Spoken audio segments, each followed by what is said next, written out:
हरि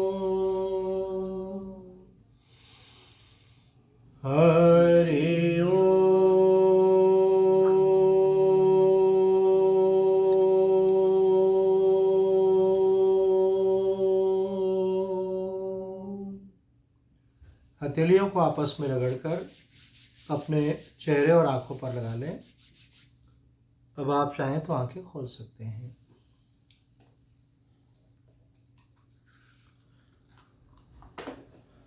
अखंडमंडलाकारं व्याप्तं येन चराचरं तत्पदं दर्शितं येन तस्मै श्रीगुरवे नमः। भवतापप्रणाशिन्ये आनन्दघनमूर्तये ज्ञानभक्तिप्रदायिन्ये मातस्तुभ्यं नमो नमः। नारायणं नमस्कृत्य नरं चैव नरोत्तमं देवीं सरस्वतीं व्यासं ततो जयमुदीरये। श्रीमद् भगवद गीता के 6वें अध्याय का हम लोग मनन कर रहे हैं, जिसके अंतर्गत हमने कल देखा था कि भगवान कहते हैं युंजन एवं सदात्मानं योगी नियतमानस शांति निर्माण परमां मत्संस्थाम अधिगच्छति। अर्थात जिसका मन जीता हुआ है, ऐसा व्यक्ति अपने मन को परमात्मा में स्थित करता हुआ निर्वाणदायिनी परम शांति अर्थात मोक्ष को प्राप्त होता है। बाबा कहते हैं कि मन को आत्मा में स्थित करने का अभिप्राय ज्ञान की दृष्टि से क्या है, तो अभिप्राय बतलाते हुए उड़िया बाबा जी कहते हैं उसका अभिप्राय है कि अपनी वृत्ति ब्रह्माकार बनाना। जो ज्ञान मार्ग के साधक है वो वृत्ति को ब्रह्माकार बनाते हैं तो ब्रह्म में स्थिति होती है, और जो भक्ति मार्ग के साधक हैं वो अपनी वृत्ति भगवताकार बनाते हैं। वृत्ति का मतलब होता है विचार, भाव, मन की अवस्था। आप निरंतर अपने इष्ट का चिंतन करते हैं तो वो तेल धारावत तो आपका चित्त जो है आपका इष्टमय हो गया, भगवानमय हो गया, भगवताकार वृत्ति हो गया। तो ब्रह्म का चिंतन कर रहे हैं तो ब्रह्ममय हो गया। अभी भी प्रश्न उठता है भाई ब्रह्म का चिंतन किस प्रकार से किया जाए, तो जो लक्षण शास्त्र में कहे गए, जैसा कि हम ध्यान के अंत में भी बतलाते हैं, ब्रह्म कैसा है, बोले ब्रह्म जो है निराकार है, व्यापक है, सच्चिदानंद स्वरूप है। वास्तव में निराकार का कोई रूप नहीं है तो उसमें आप क्या भावना करेंगे, तो वहाँ भावना यही होती है कि उसका कोई रूप नहीं है। ये निषेध वृत्ति से चिंतन है। जैसे किसी के लिए कहते हैं कि भाई ये व्यक्ति अनपढ़ नहीं है, तो हम समझ जाते हैं भाई पढ़ा लिखा है। हम बोलते हैं ये सभ्य परिवार का, ऐसा नहीं बोल करके बोलते हैं ये इनमें असभ्यता बिल्कुल नहीं है, इनके व्यवहार में गलती कहीं भी नहीं है, तो हम समझ जाते हैं कि शिष्ट है। तो किसी चीज़ को दो तरह से बताया जाता है, विधेयात्मक दृष्टि से, विधि रूप से, और निषेध रूप से। तो निषेध रूप से बताया गया है कि परमात्मा कैसा है, ब्रह्म कैसा है, बोलते हैं वो सत्य स्वरूप है। तो सत्य से क्या धारणा करें, ये धारणा यही होती है कि वो असत्य नहीं है। संसार जो है असत्य है, उत्पन्न हुआ है, नष्ट हो जाएगा, लेकिन परमात्मा जो है पहले भी था, अभी भी है, आगे भी रहेगा। तो इस प्रकार से हम भावना करते हैं कि परमात्मा चैतन्य है, परमात्मा आनंद है। और जब ये वृत्ति हमारी रहती है तो ये हमारी उस तत्व में स्थिति करती है। कहते हैं कि उस आत्म तत्व में, भगवत तत्व में, ब्रह्म तत्व में स्थिति करना चाहिए। अब यहाँ पे कह रहे हैं कि सदात्मानम, टूडिया बाबा जी इसका विलक्षण अर्थ निकालते हुए कहते हैं कि सदा आत्मा में मन को स्थित करने की बात जो भगवान ने कही, उसका अभिप्राय ये है कि ज्ञान की 7 भूमिकाएं होती हैं और चौथी भूमिका में ज्ञान हो जाता है। 3 जो है साधना की, साधक की अवस्था है, और चौथी जो है ज्ञानी की अवस्था है। वो 7 अवस्थाएं कौन सी हैं, तो कहते हैं पहली शुभेच्छा, दूसरी विचारणा, तीसरी तनुमानसा, चौथी सत्वापत्ति, 5वीं असंशक्ति, 6ठी पदार्थ अभावनी, और 7वीं तुर्यगा। ये बड़ी प्रसिद्ध है। ज्ञान की 7 भूमिकाएं प्रसिद्ध हैं। कभी कभी हम भी अपने गुरुजी से प्रश्न पूछते थे कि गुरुजी, जैसे स्कूल और कॉलेज में कोर्स होता है, जैसे अध्यात्म का भी तो कोर्स होना चाहिए, तो व्यक्ति को मालूम तो पड़े कि मैं कौन सी क्लास तक पहुंचा हूँ। तो ये मानो एक प्रकार से कोर्स है, ये स्टेप्स बताइए कि आप कहाँ तक पहुँचे। योग वशिष्ठ ग्रंथ में वशिष्ठ जी ने इसको बड़े विस्तार से लिया है।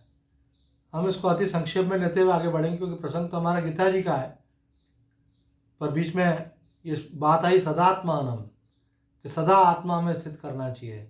तो उड़िया बाबा जी कहते हैं कि इसका अभिप्राय है कि चौथी अवस्था में जाके ज्ञान हो जाता है, पर ज्ञान होने के बाद में भी मन को आत्मा में स्थित रखना चाहिए। क्योंकि लोक व्यवहार है, भले आप उसको झूठा माने, लेकिन अपना मन उसमें लगा के रख सकते हैं।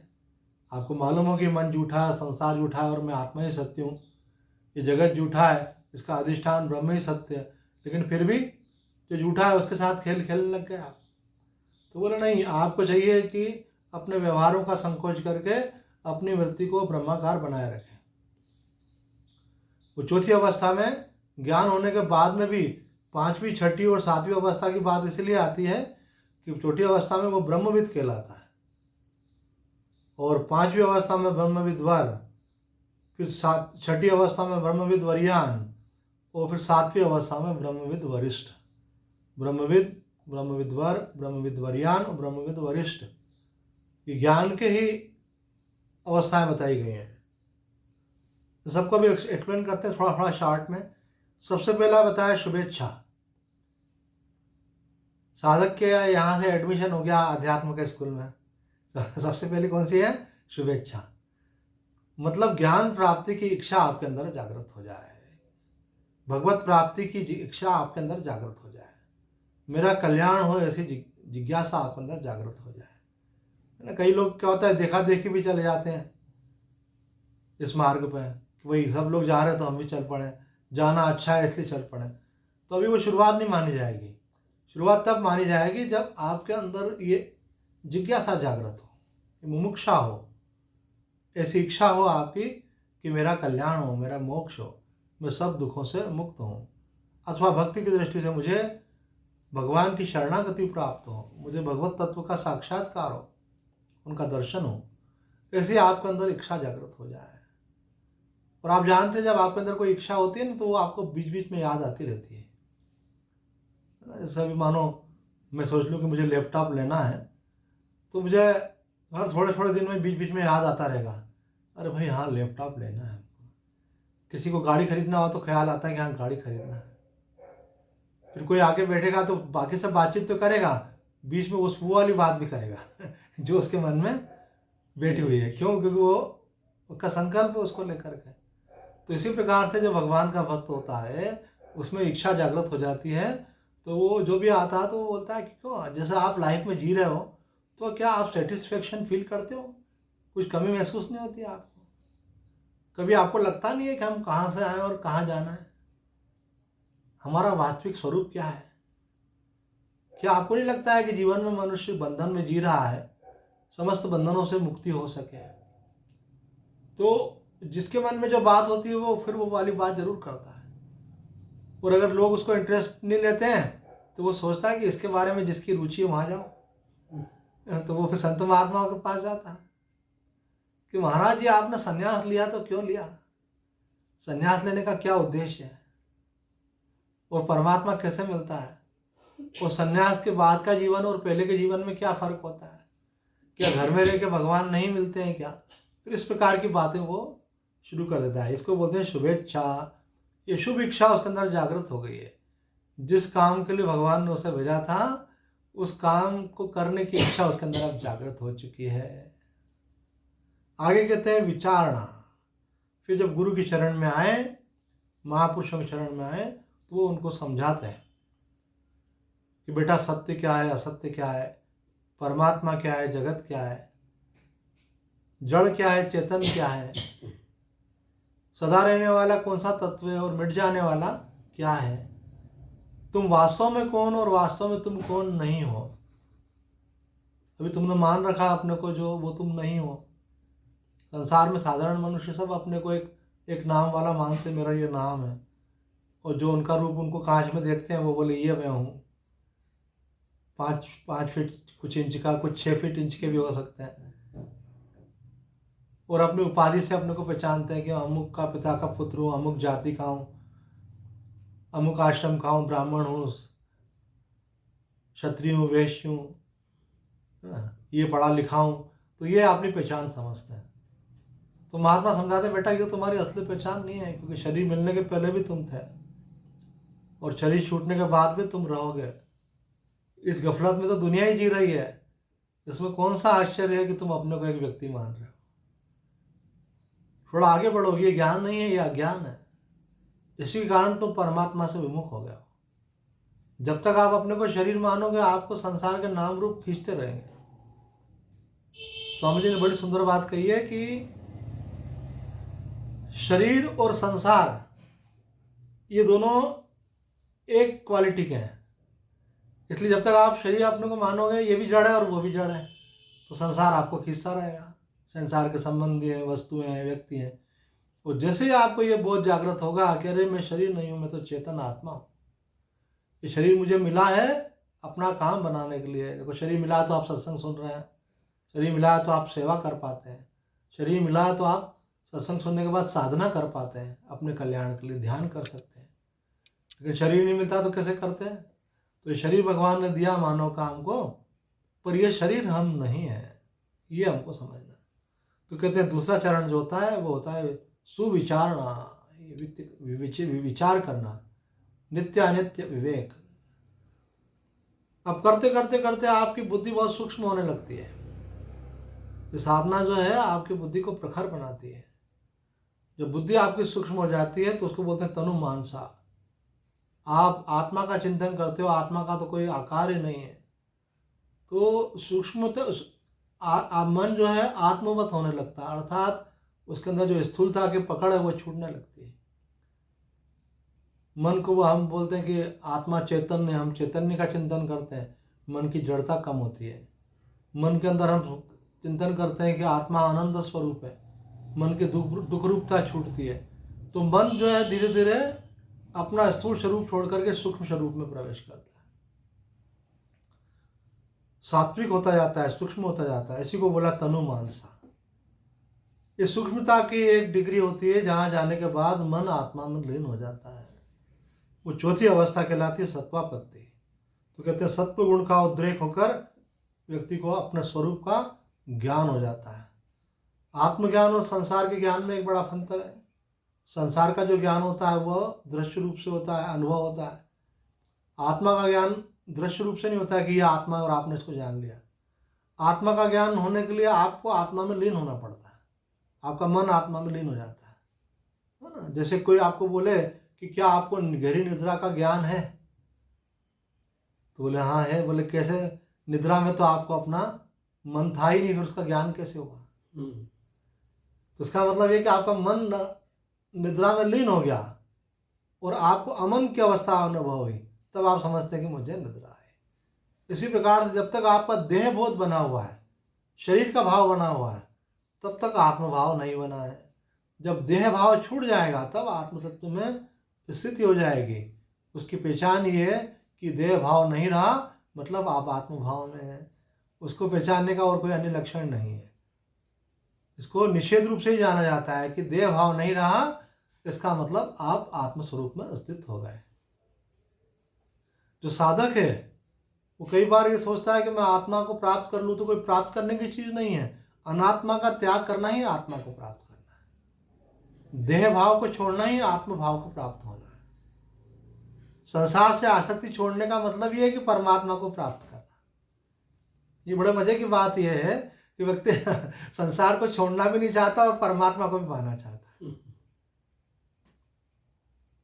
जबकि परमात्मा नित्य प्राप्त है। लेकिन उनका अनुभव क्यों नहीं हो रहा? क्योंकि संसार को पकड़ रखा है। एक भजन में मीरा बाई कहती है, मेरे तो गिरधर गोपाल दूसरो न कोई। अब गिरधर गोपाल तो आपके हैं ही सही, वो तो आपके रहेंगे ही सही, पर जब तक आप दूसरे को अपना मानते हो इसलिए उनका अनुभव नहीं होता है। तो स्वामी जी कहते हैं यहाँ जो उन्होंने कहा ना, दूसरों न कोई, ये ज़्यादा इम्पोर्टेंट है। क्योंकि दूसरे को अपना मान रखा है इसलिए परमात्मा मेरे हैं, ये अनुभव नहीं हो पा रहा है। हमने बताया भी था, एक महात्मा जी के पास हम सब संत गए, उन्होंने कहा 7 दिन में आपको परमात्मा की प्राप्ति हो सकती है, दर्शन हो सकते हैं, अनुभव हो सकता है। कंडीशन, संसार में किसी को अपना मत मानो, न शरीर को अपना मानो, न संबंधियों को अपना मानो। ये जो संबंधों को अपना मानते हैं ना, इसमें भी एक रस रहता है। मेरा बेटा, मेरा भाई, मेरा पति, है ना, ये जो मेरा मेरा है ना, इसमें एक मिठास रहती है। आदमी चर्चा किसकी करता है? 2 माताएं मिल जाएंगे तो बोले हमारा गोपाल तो ऐसा है, बोले हमारा लड्डू गोपाल ऐसा है, बड़ा आनंद आता है। दोनों मैया जो है बालक की चर्चा कर रही है। दो युवतियां मिलती हैं, शादीशुदा, आपस में बात करती हैं। बोले तेरे मिस्टर क्या करते हैं? बोले मेरे मिस्टर ऐसा करते हैं। बोले मेरे मिस्टर तो ऐसा करते हैं। तो मेरे मेरे मेरे का रस है, यही माया का रस है। ये मिठास जो है इसको मधु बोलते हैं। और भगवान श्री कृष्ण का एक नाम है मधुसूदन, अर्थात वो इस मिठास का छेदन करने वाले, अंत करने वाले हैं। वो इसके शत्रु हैं, इसका नाश करने वाले हैं। मधु नामक एक राक्षस था, भगवान ने उसका वध किया, इसलिए उनका नाम पड़ा मधुसूदन। तो हमारे अंदर भी जो ये ममता की मिठास है, मोह की मिठास है, मेरापन की मिठास है, यही माया है। इसी में हम फंसे हुए हैं। जैसे मक्खी होती है ना, वो मिठास में बैठ जाती, पंख लिपट जाते हैं, फिर छटपटाने लगती है। इसी प्रकार से हम भी संसार में किसी को अपना मान लेते हैं, बड़ा रस का अनुभव होता है, अच्छा लगता है, लेकिन बाद में वही हमारे लिए दुख का कारण बन जाता है। है ना। एक व्यक्ति का स्थिति ऐसी हुई, हॉस्पिटल में एडमिट थे, शरीर छूटने वाला था, बहुत बीमार हो गए थे। तो उनके एक मित्र आए, उन्होंने उनसे पूछा, अरे भाई आप जीवन भर सत्संग सुनते रहे, आपने इतना भगवान का भजन किया है, अभी इस अवस्था में आपको कैसा लग रहा है? बोला आप देखो, जाना तो सबको ही है, पर मुझे बस केवल एक बात की वेदना है कि मेरा जो छोटा लड़का है ना, उसके लिए मैं उतना नहीं कर सका जितना मुझे करना चाहिए था। है ना, वो संतान के प्रति मेरा जो कर्तव्य था उसको मैं पूरा नहीं कर सका। तो बोले बस थोड़ा सा वो मन में बना रहता है। इसका मतलब क्या हुआ कि शरीर छोड़ते छोड़ते भी जिनको आपने मेरा माना है वो आपको नहीं छोड़ते, आपके मन में बना रहता है। एक व्यक्ति को हार्ट का प्रॉब्लम बढ़ गया, ऑपरेशन के लिए ले आ रहे थे दूसरे शहर, बड़े शहर, सत्य घटना बता रहे। तो उनकी बहन पास में बैठी थी, तो घर के एक एक बच्चा सब प्रणाम करने आ रहा था पिताजी को, जा तो रहे हैं, पता नहीं आ पाएंगे कि नहीं। पहले लोग बहुत डरते थे, पुरानी बात है। तो जब सबसे छोटा लड़का उनका प्रणाम करने के लिए आया, जिसकी आयु सबसे कम थी, तो उसको देखकर उनके आंख से आंसू लुढ़क गए। उनको लगा कर इसको छोड़ के जा रहा हूँ मैं, पता नहीं आऊँगा कि नहीं आऊँगा। इसी का नाम मोह है। मोह सकल व्याधिन कर मूला। हम भूल में पड़ गए, संसार के लोगों को अपना मान रहे हैं, ये हमारे हैं नहीं, हो सकते नहीं। हम परमात्मा के अंश हैं। ये तो हमारा कोई ऋणानुबंध पूरा करने के लिए ये शरीर मिला है, पुराना हिसाब किताब है। आज तक कोई किसी का नहीं हुआ। हमने अपने बुजुर्गों को देखा, कितना प्यार करते थे, चले गए ना। अब हम जिनको प्यार कर रहे हैं तो क्या उनके साथ रहेंगे? क्या हम भी चले जाएंगे? सबको जाना पड़ता है। कब जाएगा बोलिए, ये भी मालूम नहीं है। इसलिए तैयारी पहले करना है। मोह छोड़ देंगे तो मृत्यु बहुत सुगम हो जाएगी, आसानी से शरीर छूट जाएगा।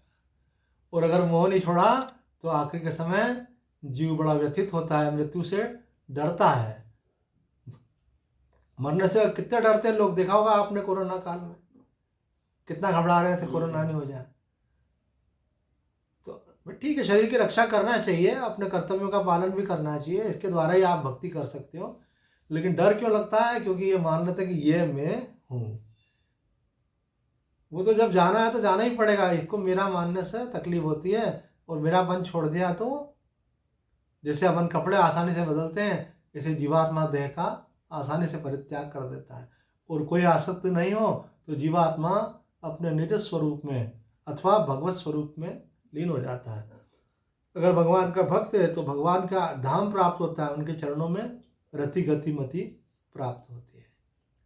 तो यहाँ कह रहे हैं कि सत्वापत्ति उसके बाद असंग शक्ति, ज्ञान हो गया।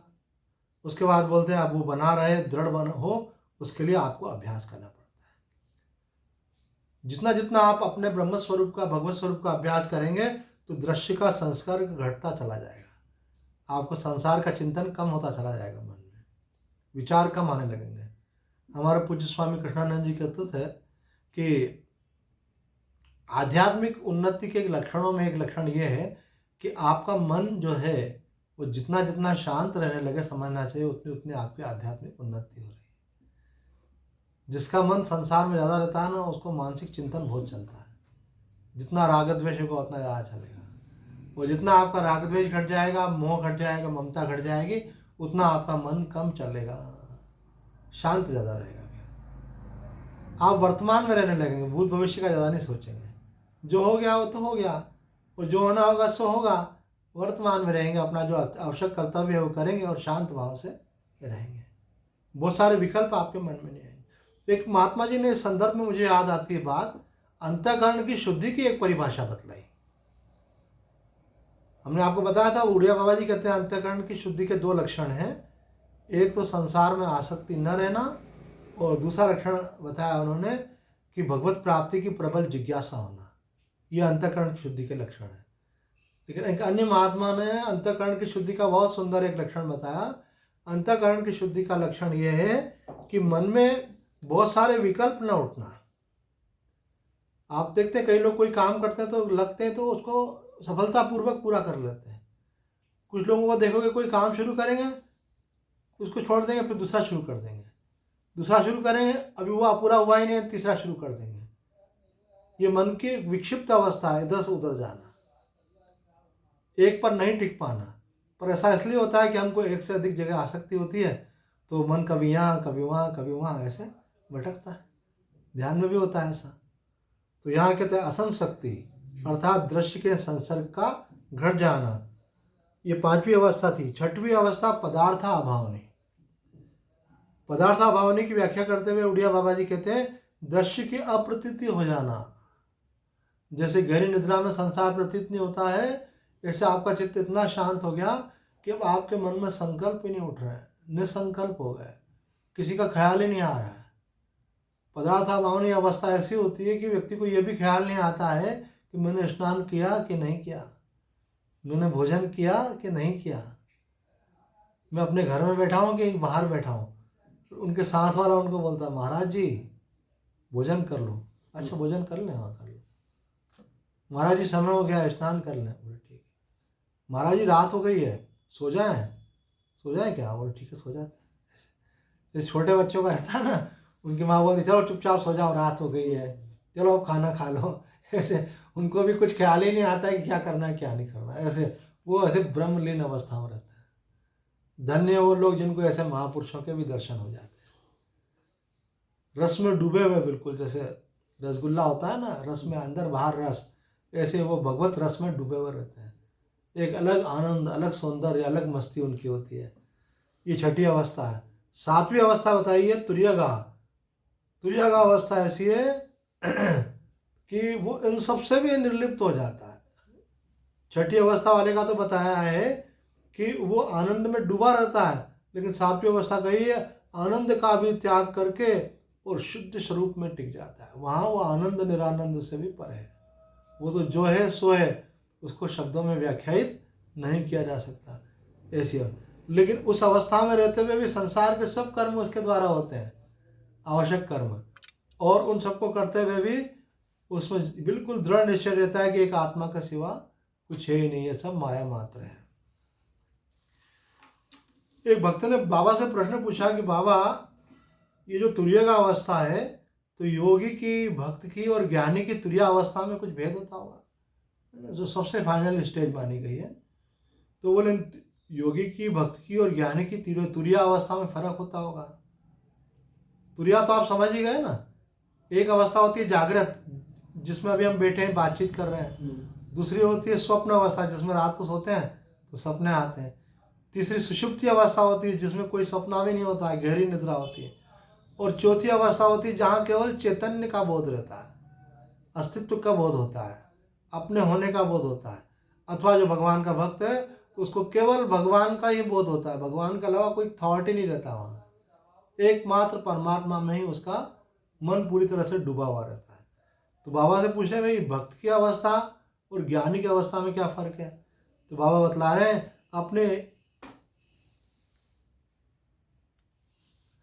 अपने इष्ट के स्वरूप में वृत्ति लीन होने पर केवल आनंद ही आनंद रहता है, वहाँ जागृत आदि अवस्थाएं और संसार नहीं रहता है। यही योगियों और प्रेमियों की तुरिया अवस्था है। इसे ही भाव समाधि या प्रेम समाधि भी कहते हैं। भक्तों की दृष्टि से क्या है ये? भाव समाधि अथवा प्रेम समाधि। भगवान का प्रेम का ऐसा अतिरेक है कि संसार भूल गया। आपने एक चित्र देखा होगा रामकृष्ण परमहंस का, वो ऐसे करके खड़े हुए हैं, बड़ा प्रसिद्ध चित्र है उनका, ऐसे हाथ करके खड़े हैं और मानो जैसे कोई करंट उनके अंदर, प्रेम का करंट दौड़ रहा है पूरा, ऐसे देह का बोध नहीं है। हमने भी एक महात्मा जी को देखा, एक बार उनको भगवान के प्रेम किसी ने नामोच्चार किया और उसके बाद फिर हो हरि बोल, वो तो उनको देह संज्ञा शून्य हो गया। भक्तों ने पकड़ के बिठा दिया। मैंने कहा क्या हो गया इनको? बोले तो महाराज जी गए समाधि में, उनको दुनिया का कोई खबर नहीं। मैंने कहा कब आएंगे वापस? बोला पता नहीं कब आएंगे, 1 दिन में आए 2 दिन में आए। उस प्रेम में डूब गए। ये भाव समाधि होती है। तो बोले भक्त जो होते हैं भाव समाधि में चले जाते हैं, इसी को प्रेम समाधि भी कहा जाता है। पर इतना सरल नहीं होता है कि एक बार हरि बोल होने से हो जाए। एक महात्मा जी के चरण में हम भी थे, उनकी भी स्थिति ऐसी थी। एक महिला ने एक भजन सुनाया। वो भजन था मेरो चिर जियो गोपाल, मेरे चिर जियो गोपाल। तो वो इतने अच्छी कलाकार थी, वो आर्टिस्ट थी, गाने में बहुत योग्यता थी उनकी, और साथ साथ भाव भी था। तो जो उन्होंने तान छेड़ी और जो लंबा खींचा उसको, तो जैसे ही उन्होंने खींचा महाराज जी के पूरे शरीर में सिहरन दौड़ गई और अश्रुपात होना शुरू हुआ। और महाराज जी ने अपने आप को कैसे करके हाथ वाथ रोके और ध्यान हटाया। तो मैंने बोला महाराज जी आज आपको कुछ हुआ था? बोले कुछ नहीं हुआ था, बहुत कुछ हुआ था।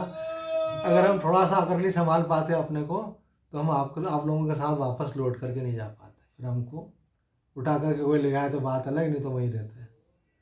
मतलब समाधि लगते लगते उन्होंने अपने को रोक लिया। ऐसा भाव का उद्रेक हुआ लेकिन उन्होंने अपने को रोक लिया।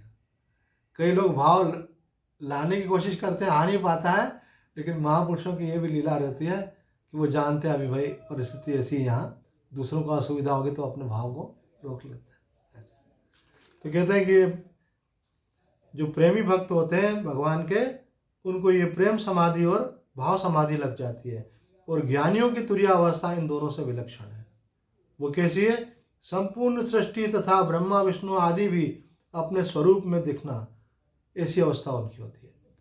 सब कुछ मेरे अंदर, ये सृष्टि भी, ब्रह्मा विष्णु भी मुझ में ही है। इसको बोलते हैं ऋतंबरा प्रज्ञा। तथा उससे भी उपराम हो जाना निर्विकल्प समाधि है। संपूर्ण व्यवहार, उसके बाद में फिर क्या? व्युत्थान होने पर सहज समाधि। संपूर्ण व्यवहार करते हुए भी और तीनों अवस्थाओं में रहते हुए भी ज्ञानियों की तुरीय अवस्था रहती है। चराचर दृश्य की प्रतीति होने पर भी वे सत्ता शून्य जान पड़ते हैं।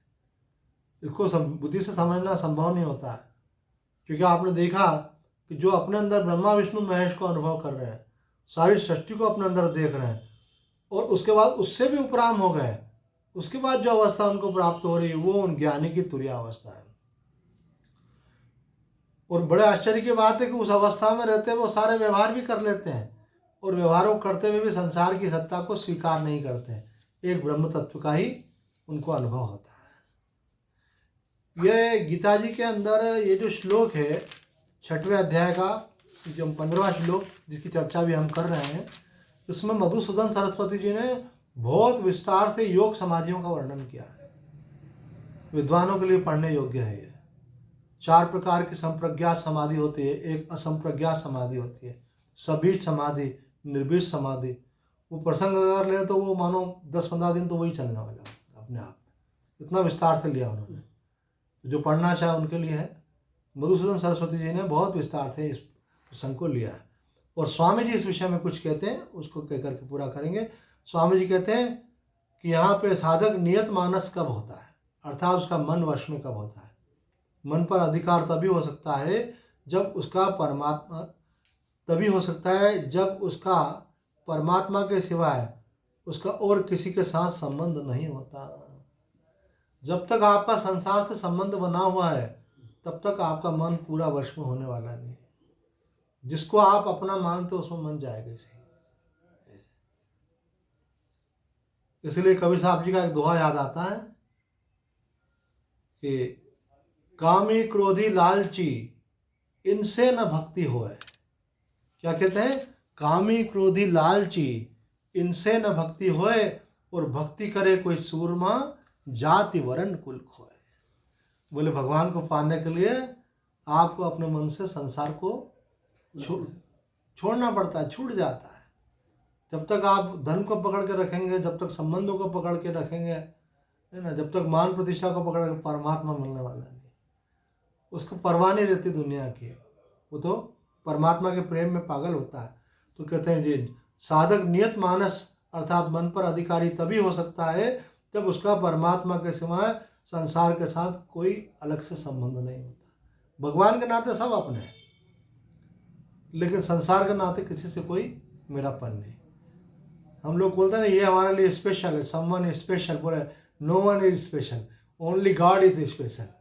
बाकी सब बोले भगवान ने सब रूपों में लीला कर रहा है, कोई हमारे लिए खास नहीं है। ये खास होने का मतलब मोह हो जाता है, उसमें ज़्यादा अपनापन हो जाता है।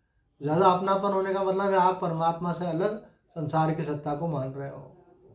वो परमात्मा में पहले होगा तो मानो सगुण रूप में हुआ, तो आपका कृष्ण जी में है तो कृष्ण जी में होगा, आपका जो है माता रानी में तो माता रानी में ही रहेगा। और फिर अगर माता रानी के स्वरूप का विचार करोगे तो आपको लगेगा कि सब परमात्मा ही तो है, उनके अलावा कौन है, वही सब लीला कर रहा है। ऐसे तो यहाँ स्वामी जी कह रहे हैं कि नियत मानस होने के लिए परमात्मा के अलावा किसी से भी अपना जो माना हुआ संबंध है वो नहीं टिक सकता। और स्वामी जी एक बात और बड़ी महत्वपूर्ण कह रहे हैं कि साधक से एक बड़ी गलती होती है कि वह अपने आप को गृहस्थ आदि मानता है और साधन ध्यान योग करता है। अब यहाँ स्वामी जी ये कहना चाह रहे हैं, जब भी कोई अच्छी बड़ी बात बतलाई जाती है ना, गंभीर बात, सूक्ष्म बात, तो हमने एक बात देखी कि जो हम खुद भी अनुभव करते हैं, स्वामी जी हम तो गृहस्थ हैं, ये तो आप तो बहुत हाई फाई और पीएचडी वाली बातें बताते हैं, है ना। तो मैंने कहा मैं नहीं बता रहा हूँ, ये तो जो महापुरुष बोलते हैं मैं तो केवल उसको आपको सुना देता हूँ। तो ये जो अपने मन में मान्यता है मैं गृहस्थ हूँ, ये बहुत खराब मान्यता है। आप गृहस्थ नहीं हो। जब आपके जीवन का लक्ष्य बन गया कि मुझे परमात्मा को पाना है तो आप साधक हो गए। जब आपके जीवन का लक्ष्य हो गया कि मुझे सब मोह माया से छूटना है तो आप साधक हो गए। साधक जो है वो सन्यासी भी हो सकता है, गृहस्थ भी हो सकता है, ब्रह्मचारी भी हो सकता है, वानप्रस्थ भी हो सकता है, पर उसकी खास पहचान क्या है? साधक। आप अपनी अस्मिता में क्या बिठा के बैठे हो? अगर आपकी अस्मिता में ये है कि हम गृहस्थ हैं तो आप सत्संग तभी तक सुनेंगे जब तक आपकी गृहस्थी में कोई नीचे ऊपर नहीं हो रहा है। और बोले भाई यार सत्संग में नहीं आ, और स्वामी जी क्या बताएं, आज तो ऐसा हो गया, आज तो फलाना हो गया, आज भजन किया कि नहीं? बोला आज क्या भजन करें स्वामी जी, आज तो ऐसा हो गया। तो आपका संसार थोड़ा इधर उधर होगा तो आपका भजन छूट जाएगा। और आप साधक होंगे तो बोले कि आप संसार चाहे इधर हो चाहे उधर हो, मैंने एक लक्ष्य बना लिया, मुझे वो पूरा करना है। दृढ़ता रहेगी, संकल्प रहेगा, निश्चय रहेगा। एक बार एक महात्मा जी को हम गए दर्शन करने के लिए। उन्होंने पूछा क्या नाम है तुम्हारा? तो हमने कहा कि तुम कौन? तो मैंने कहा महाराज जी मैं एक साधक हूँ, कुछ जिज्ञासा थी पूछने आया। और इतना प्रसन्न हुए, मुझे समझ में नहीं आया क्यों प्रसन्न हो रहा है। वो इसलिए प्रसन्न हुए कि देखो तुमने अपने बाप का नाम नहीं बताया, अपना काम नहीं बताया, कहाँ रहते हो ये नहीं बताया, अपना नाम नहीं बताया, और क्या बोला मैं एक साधक हूँ। बोले ये खास बात है, ये निश्चय में बैठना चाहिए कि मैं साधक हूँ। तो यहाँ पे स्वामी जी कह रहे हैं साधक को एक बड़ी गलती होती है कि वो अपने को गृहस्थ आदि मानता है और साधन ध्यान योग का करता है। उसे मैं तो केवल ध्यान करने वाला हूँ, ध्यान से मुझे परमात्मा की प्राप्ति करना है, परमात्मा को पाना ही मेरा काम है, ये मेरा लक्ष्य है, ऐसा निश्चय उसके अंदर होना चाहिए। ये निश्चय हुए बिना काम नहीं बनता है। जो चीज़ आपके अस्मिता में बैठी होती है ना, वो आपको ड्राइव करती है, वो आपके व्यवहार को, आपके मन को वो चलाएगी, आपके व्यवहार को वो आपका लक्ष्य वो निर्धारित हो गया ना, उसके अनुसार सारा व्यवहार होने लगता है फिर। तो यहाँ कह रहे हैं कि साधक को इस बात का सावधानी रखनी चाहिए कि उसको ये नहीं मानना चाहिए कि मैं स्त्री हूँ, कि पुरुष हूँ, कि मैं गृहस्थ हूँ, कि सन्यासी हूँ। कई लोग स्वामी जी हमारे लिए थोड़ी ये बातें हैं, ये तो महात्माओं के लिए हैं और ये तो विरक्तों के लिए। ऐसा नहीं है। हर वो व्यक्ति जो परमात्मा को पाना चाहता है उसके लिए मार्ग वही है, उसी मार्ग से चलना पड़ेगा। हाँ, प्रवृत्ति और निवृत्ति तो ये शरीर का प्रारब्ध हो सकता है कि भाई किसी को घर में रह के पाना है, किसी को निकल जाएगा भले। हमारा निवृत्ति का था तो हम निकल पड़े। किसी का प्रारब्ध विशेष होगा तो परिवार के साथ वो उनके साथ रहेगा, लेकिन परमात्मा की प्राप्ति का अधिकार प्रत्येक प्राणी को है और वो जहाँ वहीं पा सकता है। और उसके एक नहीं हजारों प्रमाण भी हैं। हमारे यहाँ कितने सारे गृहस्थ संत हुए बड़े बड़े, अरे बड़े बड़े जो सन्यासी हुए, रामकृष्ण परमहंस, स्वामी विवेकानंद, उनके गुरुदेव कौन थे? वो भी गृहस्थ थे। ऐसे तो गृहस्थ होना कोई पाप नहीं है, पर ग्रस्त होना पाप है ना। डोंट बी सफरर, उसमें आप ग्रस्त मत हो जाओ, उसमें रहते हुए अपना रास्ता बनाओ। भगवान का भक्त जो होता है ना, वो बड़ा कुशल रहता है, वो अपना मार्ग बना रहता है। कैसी भी परिस्थिति हो वो अपना उसमें से भी रास्ता निकाल लेता है।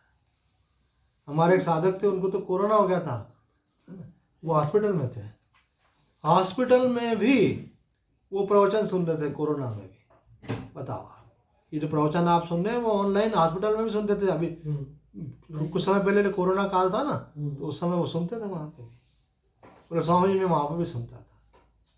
मैंने कहा देखो, जिसको लगन होती है, वो हॉस्पिटल में एडमिट है, कोरोना का पेशेंट है, हालत ख़राब है, उनका इन्फेक्शन का लेवल भी बहुत ज़्यादा था, उसके बाद में भी वो कर पाते थे। तो यहाँ कह रहे हैं कि आप निश्चय दृढ़ रखो, तभी आपका मन आपके वश में होगा और आप मन को परमात्मा में स्थित कर पाएंगे। कहते हैं शांति की प्राप्ति की बात जो भगवान ने कही, परम शांति की, तो शांति दो प्रकार की होती है। एक जो संसार की अनुकूलता मिलने से होती है, वो तो होती है, लेकिन एक उससे भी बढ़ के होती है, संसार का संबंध विच्छेद होने से शांति होती है, फक्कड़ी शांति।